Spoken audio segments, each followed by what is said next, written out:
तो स्टार्ट करते हैं आज का लेक्चर। तो ये हम नई सीरीज स्टार्ट करने वाले हैं जिसमें हम 2009 से लेके 2020 तक के सारे एसएससी में आए हुए, जीएस में आए हुए सारे क्वेश्चन को डिस्कस करेंगे। तो ये आज की पहली वीडियो है, नेक्स्ट वीडियो प्रोबेबली कल आ जाए। तो चलिए स्टार्ट करते हैं। तो जो पहला क्वेश्चन है, convex lens, concave lens always form image which is. तो कॉनकेव लेंस इमेज कैसे बनाता है? तो कॉनकेव लेंस जो इमेज बनाता है वो हमेशा होती है वर्चुअल एंड इरेक्ट। ठीक है, तो अगला क्वेश्चन हम देखेंगे, vitamin required cobalt for its activity. Cobalt की एक्टिविटी के लिए कौन सा विटामिन रिस्पॉन्सिबल होता है? तो वो होता है vitamin B12।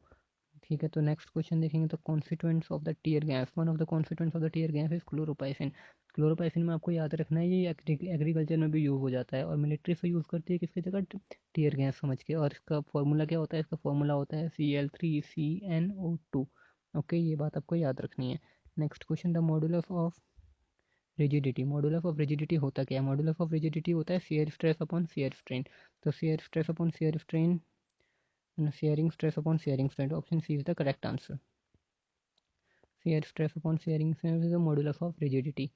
Okay, next question, the propagation of sound wave in gas. Gas में कैसे प्रोपोगेट करता है sound wave? If adiabatic compression and refraction, उसमें हीट लॉस नहीं होती जब साउंड वेव जो होती है वो गैस इसमें ट्रैवल करती है। आपने देखा होगा जब आप बोलते हो तो हीट लॉस नहीं होती, आपके माइन्यूट सी होती है, उतना उसमें से उतना ज़्यादा फर्क नहीं पड़ता। Stomach clock, stomach clock is based on the. सब एटॉमिक क्लॉक जो होती है जो कि एक्यूरेट टाइम बताती है वो सीशियम में बेस्ड होती है। तो इसमें ऑप्शन बी हो जाएगा करेक्ट आंसर। नेक्स्ट क्वेश्चन हम देखेंगे, plasma membrane in eukaryotic cells is made up of. Plasma cell जो होता है वो यूरेटिक सेल्स में वो किसका बना होता है? वो बना होता है फॉस्फोलिपिड का। ओके, वो बना होता है फॉस्फोलिपिड का। इसमें ऑप्शन ए हो जाएगा correct answer, phospholipid. Next question हम देखेंगे, which of the following is also called the power plant of the cell. Power plant of the cell किसे कहा जाता है? Power plant of the cell कहा जाता है माइक्रोकॉन्ड्रिया को। तो इसमें ऑप्शन हो जाएगा option B is the correct answer. Option B is the correct answer in this. तो माइक्रोकॉन्ड्रिया के बारे में हम सब जानते हैं, हमने बचपन में पढ़ा होगा कि micro power house of the cell cell भी कहा जाता है इसे। नेक्स्ट क्वेश्चन हम देखेंगे 59 में, what is the chemical name of vinegar. Vinegar का केमिकल नेम क्या है? विनेगर का केमिकल नेम होता है acetic acid. Acetic acid is the chemical name of vinegar. और एसिटिक एसिड का फॉर्मूला क्या होता है? CH3COOH। ये आपको याद रखना है कॉमन नेम इसका। और इसका कॉमन नेम भी याद रख लो, कॉमन नेम भी होता है एथेनोइक एसिड। एथेनोइक एसिड, ठीक है, इसका कॉमन नेम होता है ethanoic acid. Next, which of the following is not a property of having water. Heavy water की कौन सी प्रॉपर्टी नहीं होती? Boiling point of heavy water is, हाँ यही होता है बॉइलिंग पॉइंट जो होता है हैवी वाटर का। हैवी वाटर में एक्चुअली क्या होता है ना, इम्प्योरिटीज़ होती है। ठीक है, तो वो लोअर नहीं हो सकता, वो हायर ही होगा। अगर किसी में इम्प्योरिटी आ गई है तो वो जो पहले टाइम, मान लो कि पहले कोई 10 डिग्री सेल्सियस में बॉयल हो जा रहा था, अगर उसमें इम्प्योरिटी आ गई तो वो ऑब्वियसली बात है वो 10 से तो ज़्यादा ही लेगा। तो इट कैन बी लोअर, वो 9 में नहीं बॉयल होना स्टार्ट कर देगा, वो 10 से ज़्यादा ही लेगा। ओके, तो नेक्स्ट स्टार्ट करते हैं।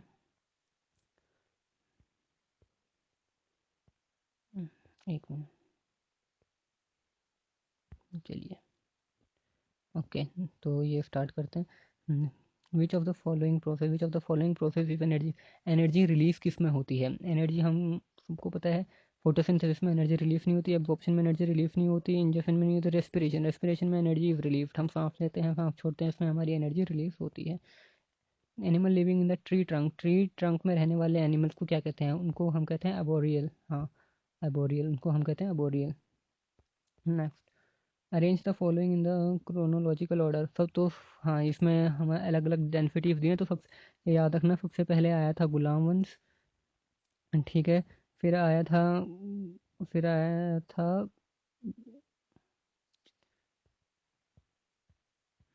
ये था ऑर्डर। सबसे पहले आया था गुलाम, फिर आया था खिलजी, फिर तुगलक, फिर सैयद, फिर लोधी। ओके, ये आपको याद रखना है, गुलाम, खिलजी, तुगलक, सैयद, लोधी, ये सब दिल्ली डायनेस्टी इसके रूलर हैं। तो जो इसमें सब देख लो, तो इबारी इसको गुलाम वंश कहते हैं। तो 4-1 किसमें है? ये रहा डी। तो option D is the correct answer. तो नेक्स्ट स्टार्ट करते हैं। तो जो नेक्स्ट है वो है the book Indian war of independence. Indian war of independence किसने लिखी थी? इंडियन वॉर ऑफ इंडिपेंडेंस लिखी थी वीडी सावरकर ने। वीडी सावरकर से जो भी क्वेश्चन बन जाए वो अपने आप ही इंपॉर्टेंट हो जाता है, ये याद रखना है, क्योंकि इनको काला पानी की सजा हुई थी अंडोबार एंड निकोबार में, जिनको आजकल कहा जाता है cellular jail.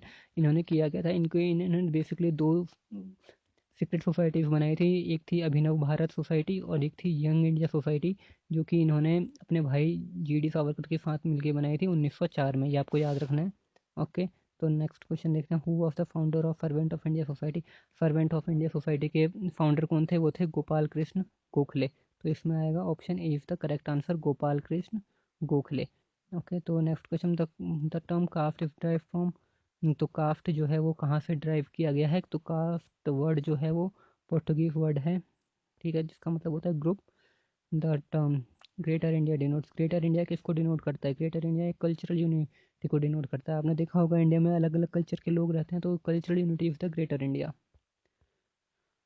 Formula system of trading agreement with a group of countries is known as. Formula system को हम क्या कहते हैं? तो हम इसको कहते हैं ट्रेडिंग ब्लॉक्स। ओके, तो ये आपको याद रखना है, ट्रेडिंग ब्लॉक्स। ये बेसिकली इकोनॉमिक्स का क्वेश्चन है। Mahatma Gandhi was profoundly influenced by the writing of. Mahatma Gandhi किसकी राइटिंग से इंस्पायर थे? वो थे लियो टॉल्स्टॉय की राइटिंग से। लियो टॉल्स्टॉय थे क्या? लियो टॉल्स्टॉय एक रशियन राइटर थे। वो एक रशियन राइटर थे और उनकी बेसिकली कॉमन एक बुक थी जिसको कहते हैं war and peace. War and peace जो कि काफ़ी फेमस थी। ये ऐसी है, ये कुछ ज़्यादा खास नहीं है।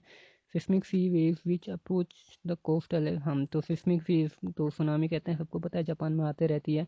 बहुत ही large amount of heavy discharge जो होता है समुद्र से, जब बेसिकली जब ओशन में अर्थक्वेक आता है तो बेसिकली होता है।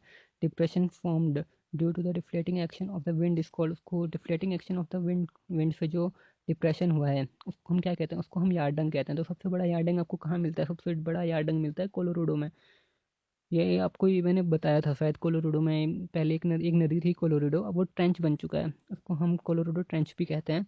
तो जिसकी वजह से जब विंड जो है किसी माउंटेनियस रीजन को चलते, मतलब बहुत ही गंदी तरीके से वेदरिंग करते करते उसकी सॉइल को पूरा इरोज कर देती है, तो एक एक स्ट्रक्चर बन जाता है जो कि ऐसा रह जाता है। ऐसा ऐसा एक स्ट्रक्चर बन जाते हैं जिसके बीचों बीच से हवा जाती है और कुछ समय बाद ये भी उड़ जाएगा, तो इसको हम यार्डंग कहते हैं। नेक्स्ट क्वेश्चन है, the land of maximum biodiversity is called tropical. उसको हम ट्रॉपिकल रीजन कहते हैं। एक्चुअली होता यह है कि ये अर्थ है, तो जो उसको बीच इक्वेटर वाला हिस्सा है, यहाँ पे जो सनलाइट है वो डायरेक्ट पड़ती है, तो जिसकी वजह से यहाँ पे बारिश इवेपोरेशन बहुत ज़्यादा होता है। फिर रात को कंडेंसेशन भी बहुत ज़्यादा होता है, तो जिसकी वजह से यहाँ पे बारिश बहुत ज़्यादा होती है।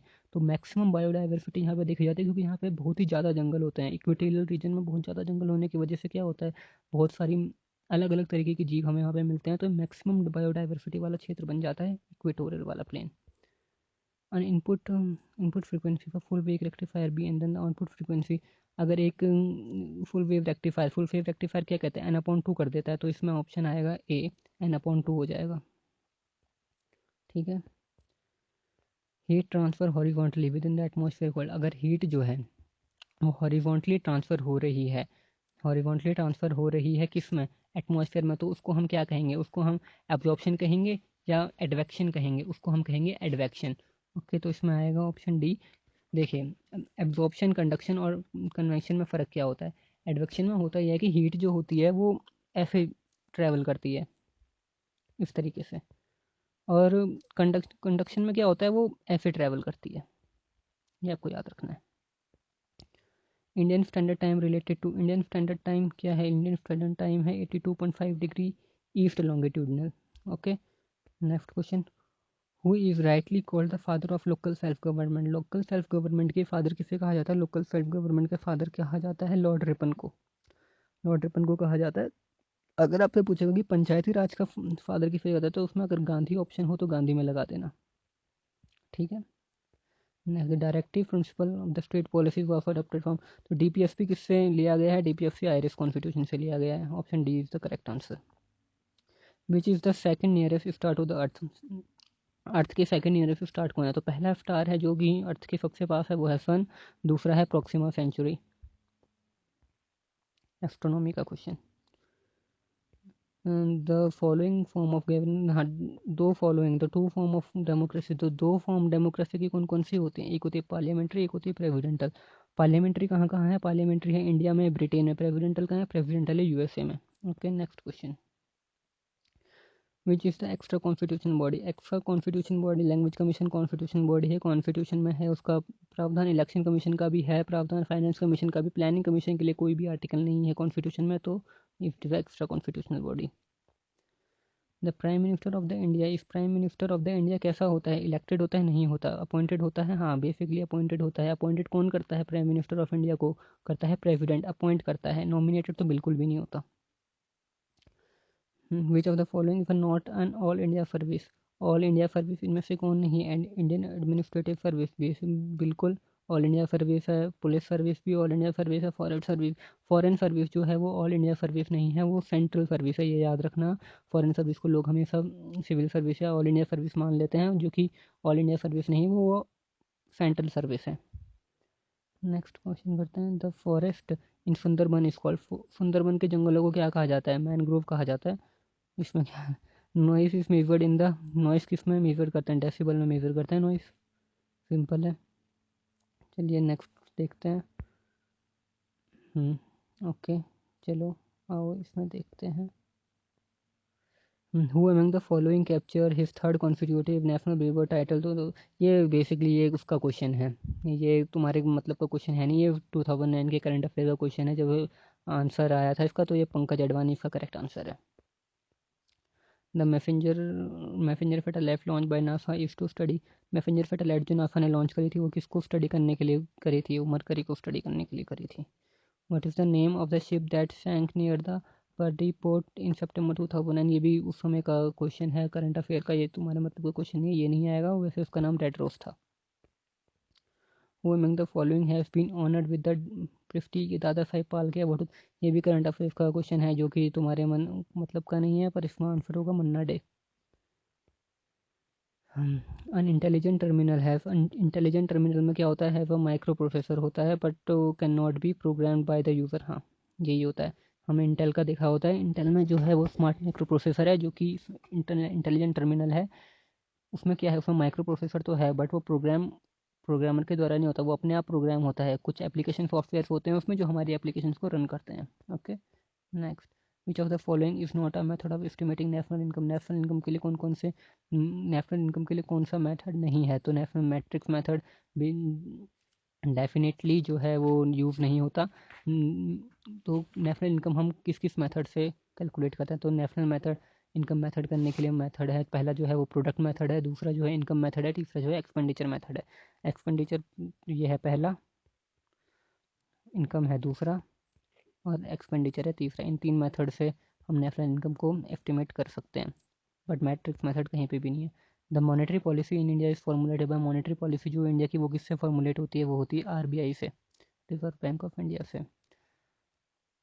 Short term government society paper is called, तो उसको ट्रेजर बिल कहते हैं, जिसको टी बिल्स भी कहा जाता है। कोई अगर स्टॉक मार्केट में इंटरेस्टेड होगा तो उसको पता होगा टी बिल्स क्या होता है। डब्ल्यू एच ओ बेसिकली क्या प्रमोट करता है, डब्ल्यू एच ओ जो है मल्टीलेटरल ट्रेड प्रमोट करता है। देखिए मल्टीलेटरल ट्रेड, बायलेटरल ट्रेड और यूनिलेटरल ट्रेड होते क्या क्या, मल्टीलेटरल ट्रेड होते हैं भैया हमने सामान बनाया और इसको दुनिया में बेचते हैं, इसका मल्टीलेटरल ट्रेड जो चाइना यूज़ करता है।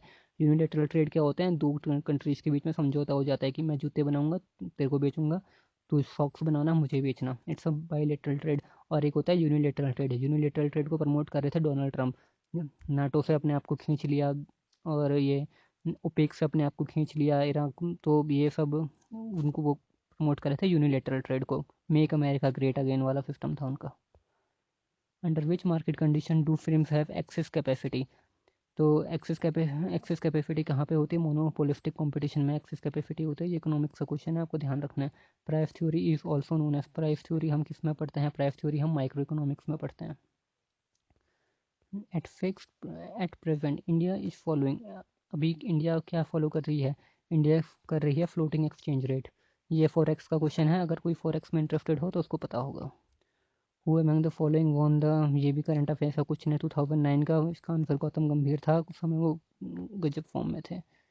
The bats can fly in dark because, bat dark में फ्लाई कैसे कर लेते हैं, ultrasonic wave, they generate ultrasonic sound wave, ठीक है, तो इसका ये आंसर करेक्ट है।